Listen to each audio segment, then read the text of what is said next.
कक्षा 8 आज हम पाठ 2 लाख की चूड़ियां नामक पाठ के प्रश्नोत्तर करेंगे। प्रश्न, बचपन में लेखक अपने मामा के गांव चाप से क्यों जाता था और बदलू को बदलू मामा ना कहकर बदलू काका क्यों कहता था? उत्तर, बचपन में लेखक अपने मामा के गांव चाप से इसलिए जाते थे क्योंकि वहां पर बदलू नाम का एक मनिहार रहता था जो उसे लाख की रंग बिरंगी सुंदर सुंदर गोलियां बनाकर देता था, जिससे उसे बहुत खुशी मिलती थी और ये रंग बिरंगी गोलियां किसी भी बच्चे के मन को मोह लेती थी। लेखक बदलू को बदलू मामा ना कहकर बदलू काका इसलिए कहते थे क्योंकि गांव के सभी बच्चे उसे बदलू काका कहते थे, इसलिए लेखक भी गांव के बच्चों के साथ साथ उसे बदलू काका ही कहते थे। प्रश्न, वस्तु विनिमय क्या है? विनिमय की प्रचलित पद्धति क्या है? उत्तर, वस्तु विनिमय का अर्थ है वस्तुओं का आदान प्रदान करना, अर्थात वस्तु के बदले में वस्तु को ही खरीदना या बेचना। वर्तमान में विनिमय की प्रचलित पद्धति मुद्रा है, अर्थात वस्तुओं के बदले में पैसे देने पड़ते हैं। प्रश्न, मशीनी युग ने कितने हाथ काट दिए हैं? इस पंक्ति में लेखक ने किस व्यथा की ओर संकेत किया है? उत्तर,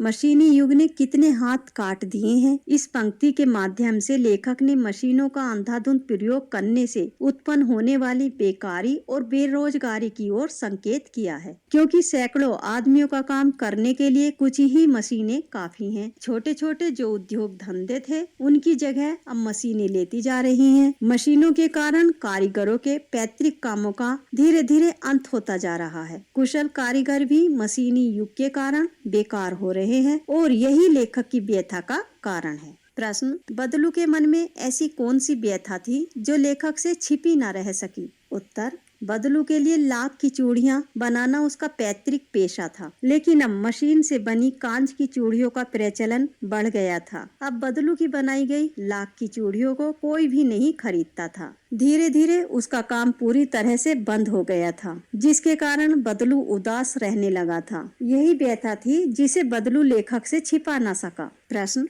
मशीनी युग से बदलू के जीवन में क्या बदलाव आया? उत्तर, मशीनी युग से बदलू का जीवन पूरी तरह से बदल गया, क्योंकि बदलू एक मनिहार था और चूड़ियां बनाना उसका पैतृक पेशा था। मशीनी युग के आ जाने के कारण उसका सबसे प्रिय काम छूट गया था। उसे गरीबी में जीवन बिताना पड़ रहा था, यहाँ तक कि उसे अपनी गाय तक बेचनी पड़ी। अन्य महत्वपूर्ण प्रश्नोत्तर। प्रश्न, बदलू को किस बात से अधिक चिढ़ थी? उत्तर, बदलू को किसी बात से चिढ़ थी तो वह थी कांच की चूड़ियों से। यदि उसे किसी भी औरत के हाथों में कांच की चूड़ियां दिख जाती तो वह अंदर ही अंदर चिढ़ उठता और कभी कभी तो 2-4 बातें भी सुना देता। प्रश्न, काफी वर्ष बाद गांव में आने पर लेखक को बदलू की याद कैसे आई? उत्तर, अपने पिताजी के तबादले के बाद जब लेखक 8-10 वर्ष के बाद गांव में आया तो उसे बदलू की याद नहीं आई, लेकिन जब एक दिन लेखक के मामा की बेटी फिसल कर गिर गई तो उसकी कलाई में कांच की चूड़ी चुभ जाने से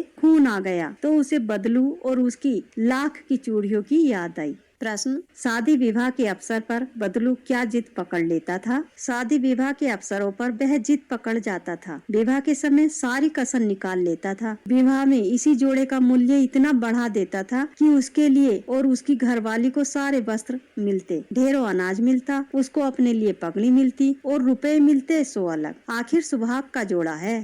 प्रश्न, बदलू ने हार कर भी हार नहीं मानी, आशय स्पष्ट करो। उत्तर, आधुनिक युग के आ जाने के कारण बदलू से उसका पैतृक पेशा छिन गया था। इस बात से बदलू ने हार न मानकर भी अपने काम से समझौता नहीं किया। वह अपने काम की कीमत वही आंकता था जैसे पहले किया करता था। बदलू पैसों को अहमियत न देकर अपने पैतृक काम को अधिक अहमियत देता था। All the best. Thank you.